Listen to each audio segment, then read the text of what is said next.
Hello and welcome back to Retfurb. So on today's video I'm going to be doing something a little bit different than what I normally do on a bike build.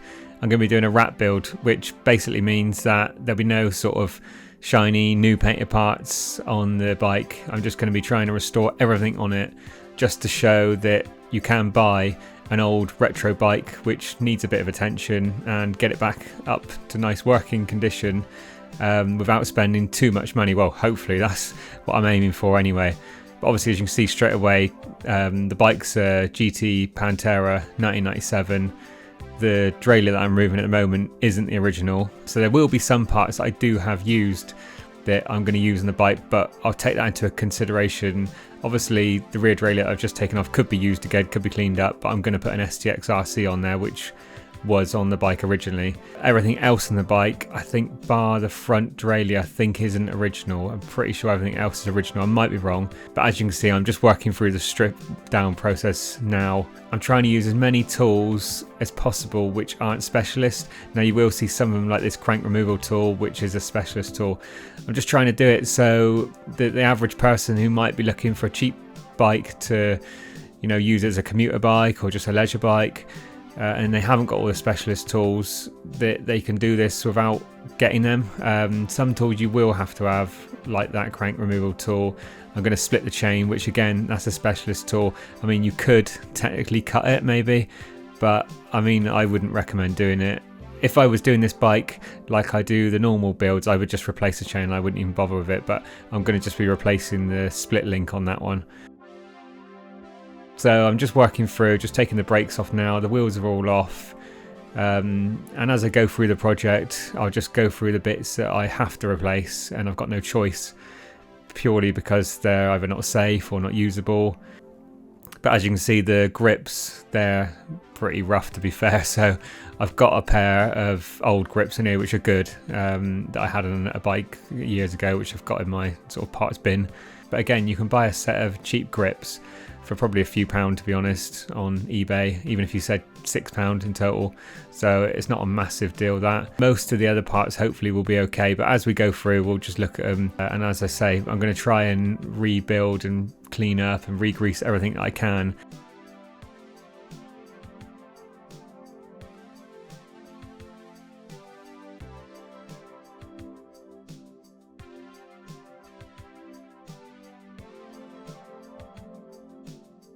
So now I'm going to be removing the old decals off the frame, so I'm going to be replacing all of these. So I've got all the new ones set up and ready to go, so I'm going to use the heat gun, just get that off.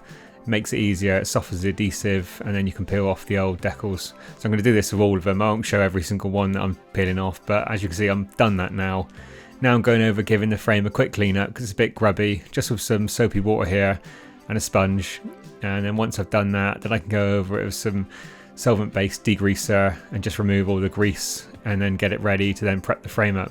So now I've degreased it and now I've got a Scotch-Brite pad that I'm just running over, which is semi-polishing it. When I say polishing it, I mean this is abrasive, and this is the sort of thing you'd use to prep a panel up for painting, but it's not as abrasive as some sandpaper. So I'm going over this, removing some of the oxidization on the frame, and this is as far as I'm going to go with it. Now I could keep going and polish it up, which the frame is pretty good, to be fair, it would do that, but with this build I'm not going to be doing that.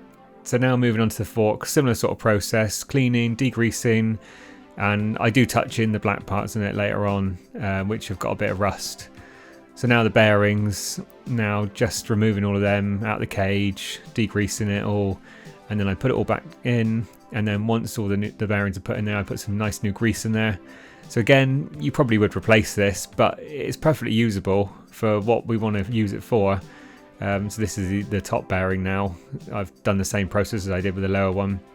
And now putting it all back into the frame, which again, I'm just putting a bit more grease in around the cups, just to make sure it's nice and lubricated when the forks go in. So now just putting those forks back in, and then I can start fitting the headset all back together. So like I say, it's not perfect using these bearings again, but they're alright. They're a little bit notchy, but they're not too bad. They're perfectly usable. So now just putting the stem on, and then just doing at the top cap first, and then we can do it the side bolts. Obviously I'll have to line this up when I get the wheels on and make sure it's straight.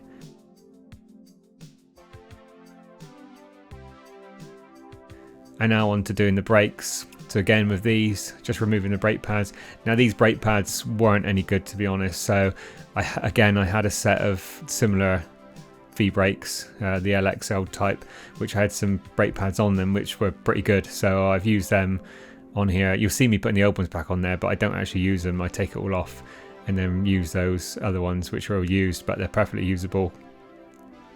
So these come out quite nice, just with a good clean, a good degrease. The same goes for the crank and the pedals. Now if I was doing another build again, like the usual builds, I probably would replace these pedals, but they're not too bad. They're a little bit loose, but they're not too bad. Now this crank looks a hell of a lot worse than it is. When you give it a good clean up, you can just see how much of it was grease. So you can see this crank is a fixed type. All the chain rings are fixed onto it, so you can't actually take them off and change them. So if they're knackered, it means the whole sort of chain ring section has to be replaced in the arm. So these are a classic brake lever and the V-brakes. Now when I was younger, it was the sort of go-to brakes. They're really good value and they worked really well, so everyone loved them.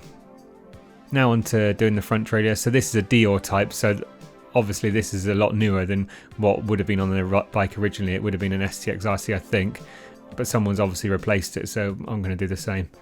So now onto the chain. You can see I've just squirted loads of WD-40 on it.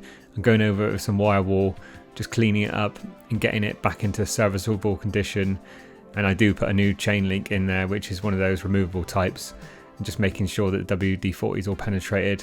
Again, I wouldn't do this normally, but I'm just trying to show what you can do with things that a lot of people do have. And just degreasing the shifters, making sure they're all working okay. Now again, I've just used a little bit of WD-40 inside. I wouldn't normally do that, but as I said before, I'm trying to do it. You know, most people wouldn't have, say, like the wet lubes and different greases and things like that. So most people do have WD-40 lying around the house. Now the new grips that I've just put on there, which are just lock-on giant grips. They are actually really nice grips, to be fair, but I've had them in this parts bin for a while. Now taking the old tyres off. So these aren't going to be used again. These are knackered. The sidewalls have started to go a bit funny. The inner tubes seem okay. I did test them and they seem all okay, so I will be using them again. Now I'm just adjusting the hub, so just making it a little bit tighter. It was a little bit loose and it had a little bit of play in it, so I just adjusted that. They actually feel quite nice, to be fair though, so I'm not going to open them up and grease them. I'll leave them as they are. And now taking the cassette off so I can give that a good clean. Now this cassette comes out really well, just a bit of grease and just a good clean. But unfortunately the wheel, which I will show shortly, did have a split all the way around the side of it. So that's no good, so I do have to replace it. You see it here, me putting it back on, but I don't use it. I find out afterwards when I set the brakes up that they had a split in there. I mean, luckily I had a D521 rear wheel with a LX hub, which was sort of spare, so I've used that on this build. And the tyres, you can see now that I've replaced them with specialised enduro tyres, which again, I had them used, so they were ideal. I can just fit them on here. But I did find a set of brand new tyres, which I was going to buy for it, which were $11.99. So it just shows that you can get a budget tyre for it, and you don't have to spend loads of money for just a cheap bike build. So now just setting up the V-brakes, hell of a lot easier than the hydraulic Maguras that I last did. Got quite a bit of adjustment you can do, just setting the tension either side and obviously making sure that it's not rubbing on the rim.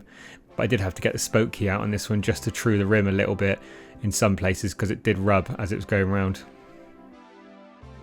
And now onto the rear derailleur. So as I normally do the rear derailleurs, I'm going to strip it right down, remove the cage, get all the main bolts out, all the jockey wheels, give them a good degrease, good clean up, and then fit them all back together with nice new grease and oil and make sure it's all ready to go. On this one I also replaced the decal. I made up a new little decal for it because that one came off whilst I was doing it. So now you can see me putting the cable back in, you can see that little decal's missing. So all the cables or all the old ones that are on here, they're all good, thankfully, so I didn't have to actually replace them, you know, like I normally would. I would just replace them as a matter of course. Now just fitting the chain back on. You see me using the tool to link it back up, but I didn't actually do that. I used like I say, a split pin, which is a replaceable one, which can be taken on and off easier. Now just fitting the cable for the front derailleur and just setting that front derailleur up, making sure the chain's moving okay.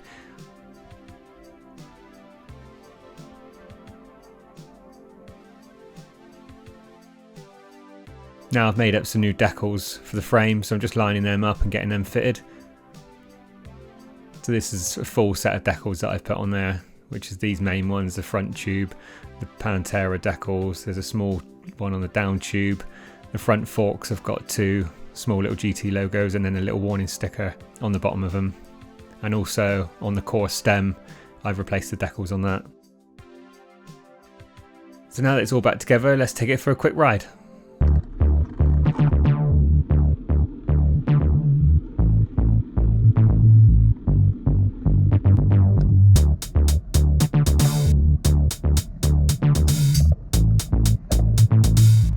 So I'm out on the GT Pantera after the overhaul.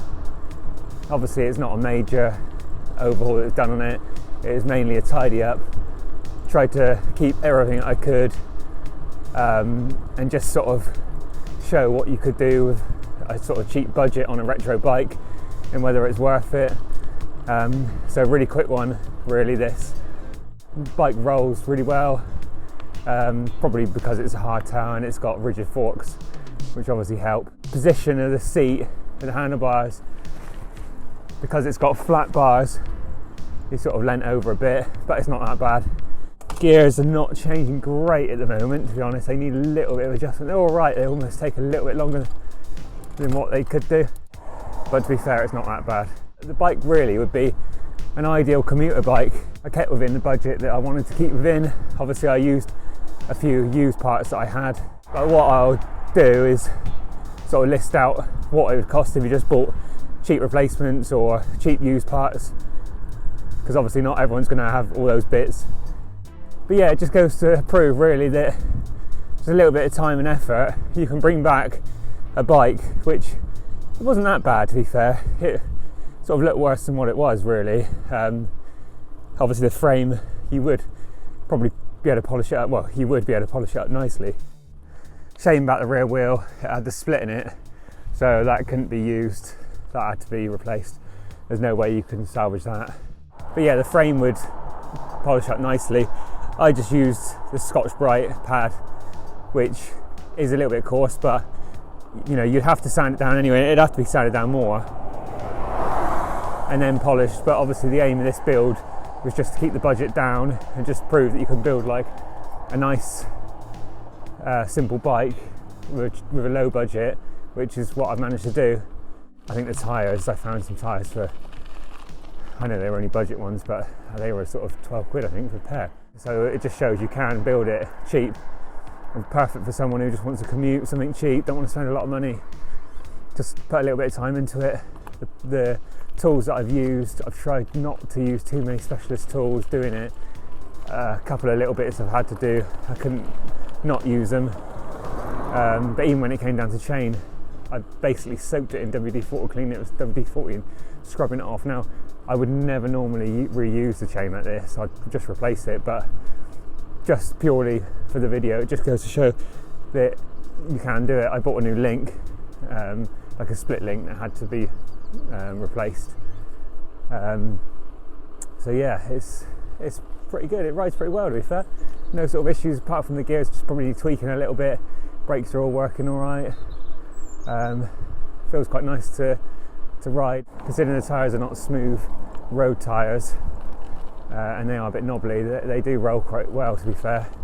Not as well as the last bike I did, the Cannondale, because they had smoother, less knobbly tyres and they rolled a lot better.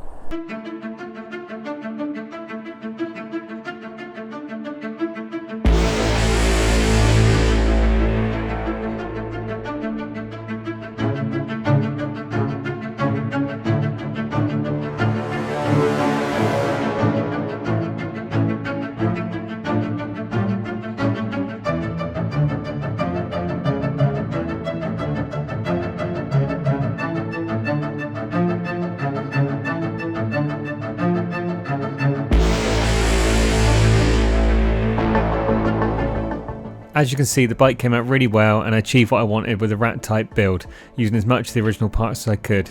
So just to go through the costs on the bike, the actual bike cost £50, which is about right for the way it stood. I had to replace the tyres, which I luckily had some used spares. Cheapest tyres I could find new were about £12, which would have served the purpose. Brake pads were replaced for a good used set, and cheapest full set I could find new was £6. The grips also had to be replaced, and again I had a decent set of used. The cheapest grips I could find were £3. Rear wheel unfortunately was unusable due to the original being split. I had a spare line around, but this would have been about £20 used for the same equivalent Mavic 238 with the stx-rc hub. Then the last part I had to purchase was the chain link, which was new from Halfords, which was £2.99 if I remember correctly. So if I had to purchase all the bits, it would have been just under £95, which brings it within the £100 total that I was aiming for. The bike will be perfect for a cheap retro commuter or leisurely riding use. Thanks for taking the time to watch the video, it's really appreciated. Please like and subscribe, and I'll see you on the next one.